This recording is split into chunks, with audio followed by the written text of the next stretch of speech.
पापा, ये खेत रात में हिलता क्यों है? बेटे की ये बात सुनकर किसान रामलाल ठिठक गया। उसने धीरे धीरे मुड़कर खेत की तरफ देखा। हवा बिल्कुल भी नहीं चल रही थी, फिर भी फसल अपने आप हिल रही थी। रामलाल एक साधारण किसान था। गांव के किनारे उसका एक बड़ा सा खेत था। उसी खेत से उसका घर चलता था, उसी से उसके बच्चों का पेट भरता था। लेकिन उस खेत में एक अजीब बात थी। जब पूरे गांव में सूखा पड़ता, तब भी रामलाल का खेत हमेशा हरा भरा रहता था। लोग कहते थे, इस खेत में कुछ तो गड़बड़ है। एक रात रामलाल अपने छोटे बेटे गोपाल के साथ खेत की रखवाली कर रहा था। तभी गोपाल ने धीरे से कहा, पापा, ये मिट्टी गर्म क्यों है? रामलाल ने झुककर मिट्टी को छुआ और जैसे ही उसने हाथ लगाया, वो कांप उठा।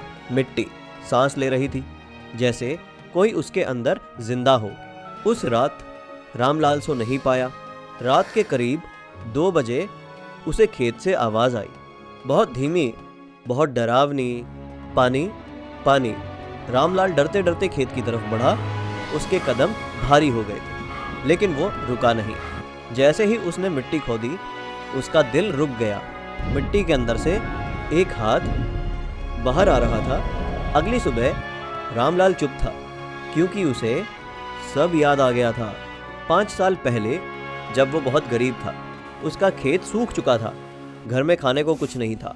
तभी एक अजनबी आदमी उसके पास आया और बोला, अगर तू चाहता है कि तेरा खेत कभी सूखा ना पड़े, तो तुझे इसकी कीमत चुकानी होगी।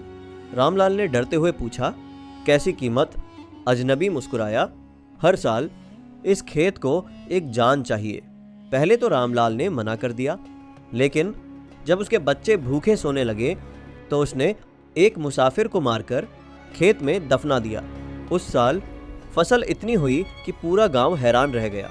और फिर हर साल एक जान। लेकिन इस बार रामलाल ने ठान लिया, अब नहीं, अब मैं किसी को नहीं मारूंगा। लेकिन अगली सुबह उसका बेटा गोपाल गायब था। पूरा गांव ढूंढने लगा, हर जगह, लेकिन वो कहीं नहीं मिला। तभी रामलाल की नज़र अपने खेत पर पड़ी। वो पहले से भी ज़्यादा हरा था। रामलाल पागलों की तरह खेत की तरफ भागा और मिट्टी खोदने लगा। गोपाल, बेटा। तभी उसे नीचे से आवाज़ आई, पापा, मुझे बाहर निकालो। रामलाल की आंखों से आंसू बहने लगे। उसके पीछे वो अजनबी आदमी खड़ा था। तूने सौदा किया था, इस बार हमने खुद चुन लिया। रामलाल चिल्लाया, नहीं, वो मेरा बेटा है।